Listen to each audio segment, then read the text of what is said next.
Hey guys, and yeah, welcome to my little review of this Hot Wheels crap pack we got. First of all, it's a crap pack. At least I think so.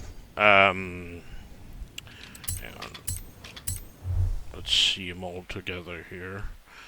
Um, they are seriously lacking in some rather key areas, I think. This one, Two Jets, is basically like the BAC Mono, but without any wings at all. So, guess how that goes. It's supposedly very good in S1, but it's very hard to control, actually, in my opinion. Then we have this one, the Chevrolet Louvre. And yeah, I've tried a little bit of everything with it, both some road racing and some dirt racing, and it's just crap at everything. This one is crap. It's worse than that. It's wow, it's bad. If you look at the picture, you can see the very high raised back end makes it next to impossible to tune to anything useful. The only thing I haven't tried is drag racing. Maybe it's good at that. I don't know. I don't really care. This one, the Nash thingy. You can't put wider tires on it. You can't put any wings on it. So it's got tires that are about as narrow as this one. Where is it? Yoo-hoo.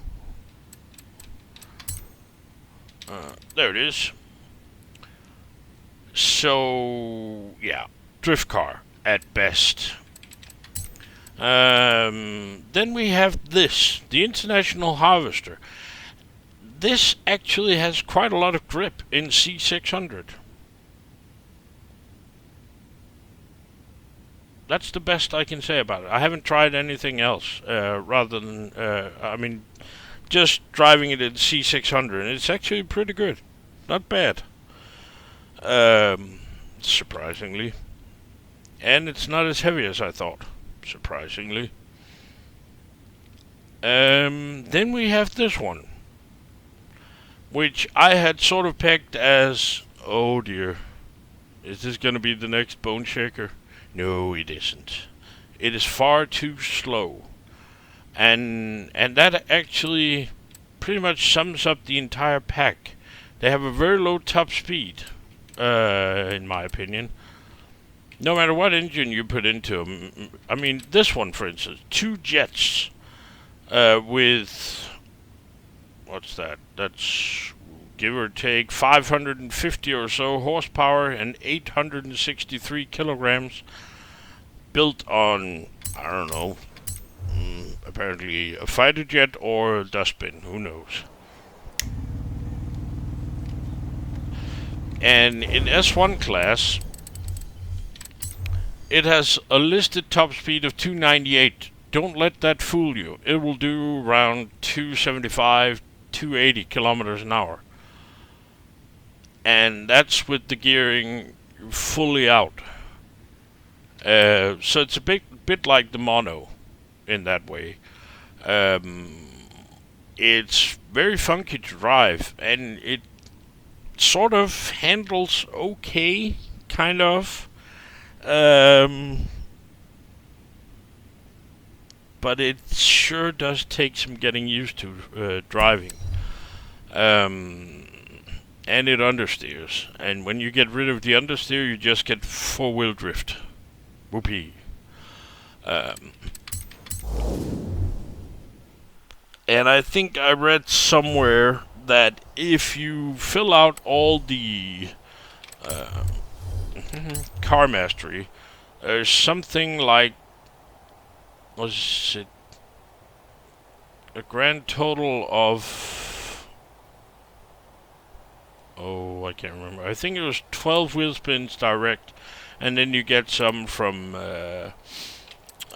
this one. skills influence for 600 points.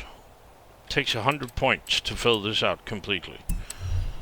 Then there's the matter of the price, because apparently Microsoft can't do math.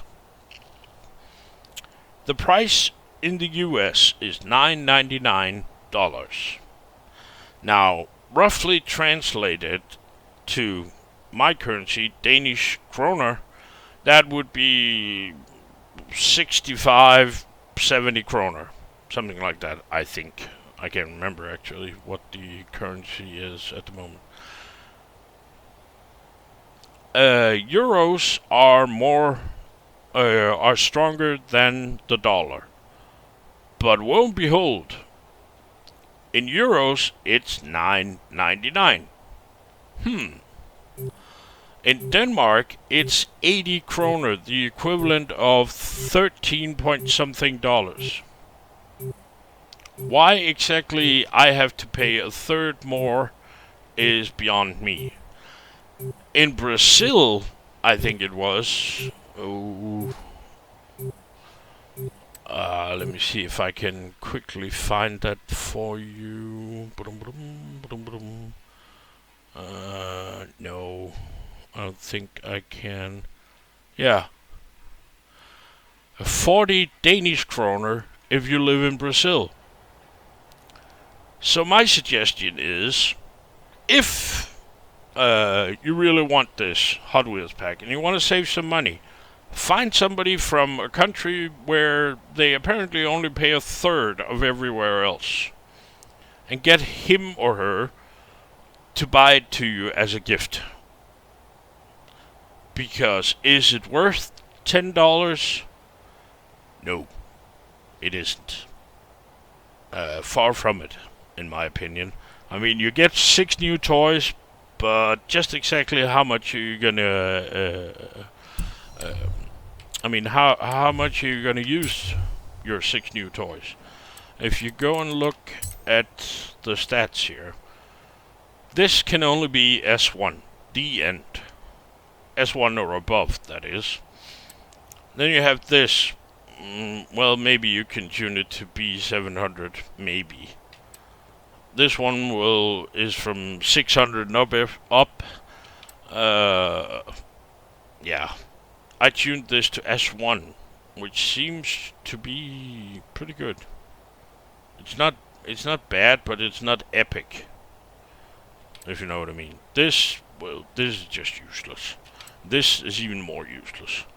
And I can give you numbers as well, if you want. And how much, for instance, 1360 kilogram is in, I don't know, bananas or whatever you use over there.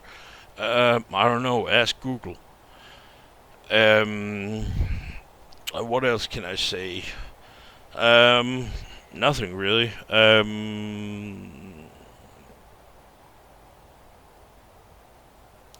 Had I known what I know now, and I didn't have you guys, I would not have gotten this. I'm pretty sure. Maybe if my OCD really complained a lot, whined about them missing in my collection, then maybe. But yeah, I don't see any use for them, and they are all rods and customs. And how often do you get to use that category? Anyway, I did some testing. I made a track where I tested this one and this one versus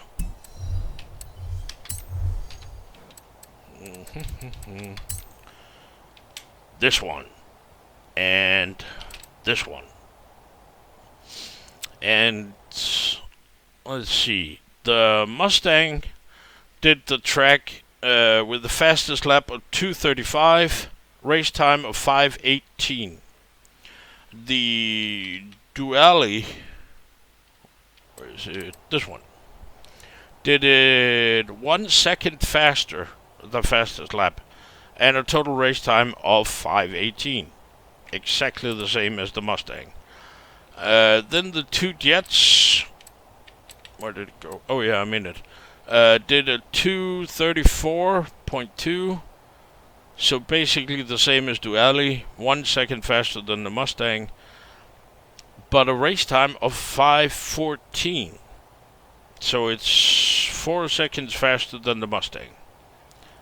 Then I ran this, the original OP car. It did a 2:31.1. So that's 3 seconds faster than the two Jets thingy and the Duelli. And the race time was 5:10.7. So that's just over 4 seconds faster than the two Jets and 8 seconds faster than the Duelli. So yeah, the two Jets may be good for S1 rivals on the shorter tracks. Now we're not allowed to use the bone checker. But really, I mean, is it worth to pay $10 to get one car that you can use on, a handful of tracks to set a rival's time? I don't think so. It should be said that I am not the best tuner, and I'm sure that there are other tunes out there. Also, please remember that I'm using an automatic gearbox, traction and stability control off, but I am playing on a keyboard. Meaning, if you're on a steering wheel with, manual with clutch, and you got a nice setup like that, maybe you can get a completely different result than the one I got. It's possible. It's, I don't know, likely even. I mean, if you can control a rear-wheel drive car, maybe the two Jets will be like, oh. I doubt it. I mean, I seriously doubt that the two Jets has something that, let's see, 700 and, 45, 42, something like that, other cars don't have. Now I need to know, how many is it?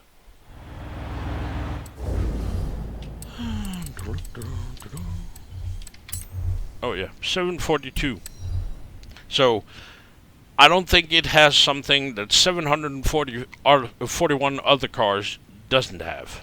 Of course, some of them can't tune to S1, yada yada yada. I know.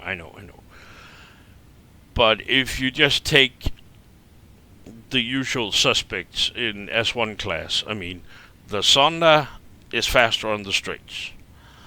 Let's see, the Ford GT will have way more control. Is it going to be faster than this? I don't know. I haven't tested that much, and because, to be honest, I was gonna do this last night when it got released, but holy shit, I got hit by a migraine so hard it really knocked me out.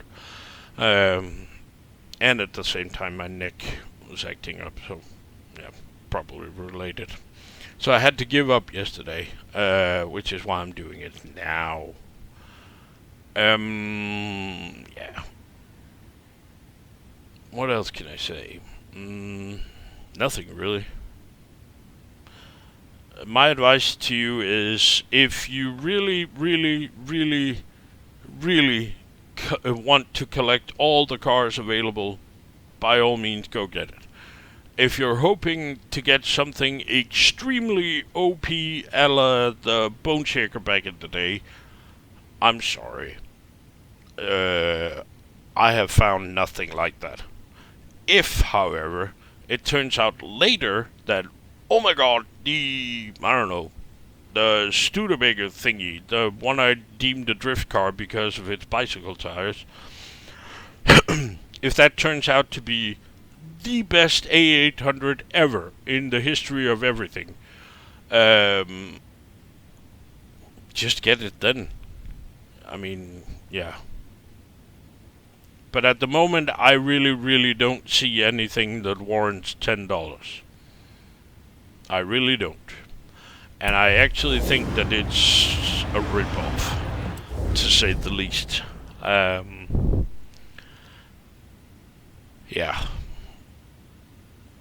Bad Microsoft. Bad. Go sit in a corner. And that's what I have to say about that. Anyway, feel free to comment on how wrong I am. I really don't give a shit. This is my personal opinion. This is what I think of the cars after tuning them a bit here and there and running a few test laps and whatnot. And maybe you found the Holy Grail and I didn't. Congratulations. I really don't care. I don't see any of these cars as something that I will be using like on a daily basis at all. So if you found one that just suits you, good for you, and have fun with it. But my advice is, sure, if you really